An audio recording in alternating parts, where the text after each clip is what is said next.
नमस्कार. मी कोच प्रभाकर कासार आपणास सर्वांना अनंत चतुर्दशीच्या हार्दिक शुभेच्छा देतो. गणेश चतुर्थीच्या दिवशी गणपती बाप्पांचे मोठ्या उत्साहात दिमाखात गाजत वाजत आगमन होते. घराघरात श्री गणेशाची विधिवंत प्रतिष्ठापना केली जाते. त्या दिवसापासून आपण सर्वजण आनंदी आणि उत्साहित होतो. गणपतीची आरास करणे, सजावट करणे, सकाळ संध्याकाळ आरती म्हणणे, सांस्कृतिक कार्यक्रमात सहभागी होणे, यामुळे आपल्या घरातले वातावरण तसेच जेथे गणेशोत्सव मंडळ असतील तेथले वातावरण उत्साही आणि आनंदमय बनते. या आनंदी वातावरणात दिवस कसे जातात हे आपल्याला कळतच नाही आणि अनंत चतुर्दशीच्या दिवशी गणपती बाप्पांचे विसर्जन आपल्याला करावे लागते आणि हे विसर्जन करताना आपले मन खिन्न आणि उदास होते. कारण आता हे चालू असलेले सर्व कार्यक्रम थांबतात आणि आपल्या लाडक्या बाप्पाला पण आपण आपल्या गावी परत जाण्यासाठी निरोप देत असतो. म्हणूनच आपण सर्वजण गणपती बाप्पांना म्हणतो, गणपती बाप्पा मोरया, पुढच्या वर्षी लवकर या. भाद्रपद शुक्ल चतुर्थीला बाप्पांची प्राणप्रतिष्ठा केली जाते. त्याचप्रमाणे विसर्जनाच्या दिवशीही विधिवंत पूजा करून गणरायाला निरोप दिला जातो. असं मानलं जातं की यामुळे घरात सुख, शांती, समाधान आणि समृद्धी नांदते. पण गणपती विसर्जन का केलं जातं यामध्ये एक सुंदर पौराणिक कथा आहे, ते मी आपणास सांगतो.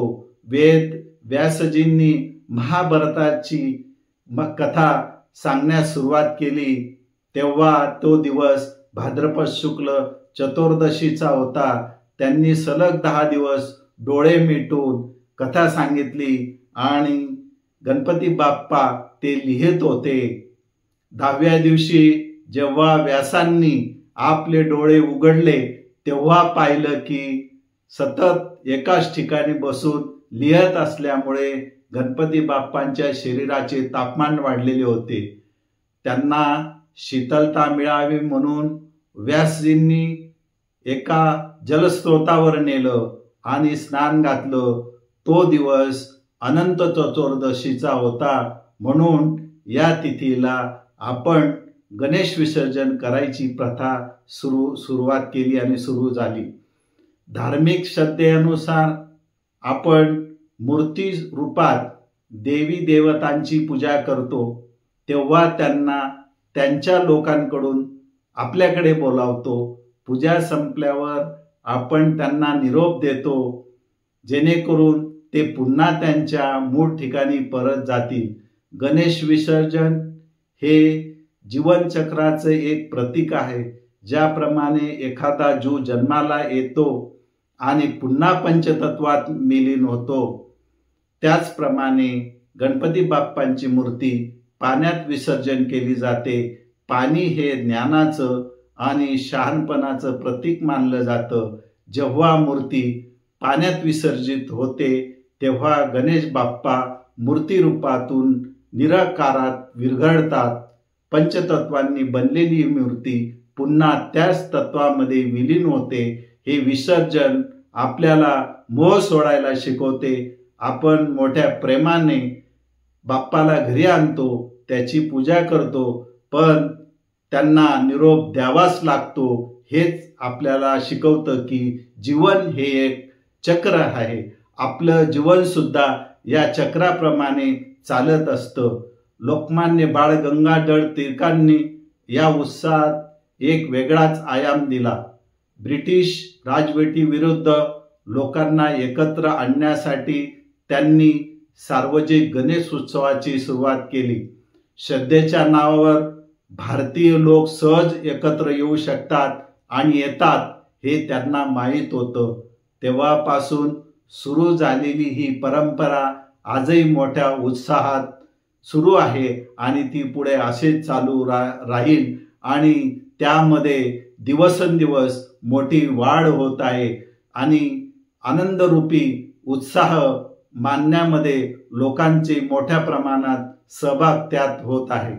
आजच्या या भव्य विसर्जन मिरवणुकीची तयारी पाहण्यासारखी असते.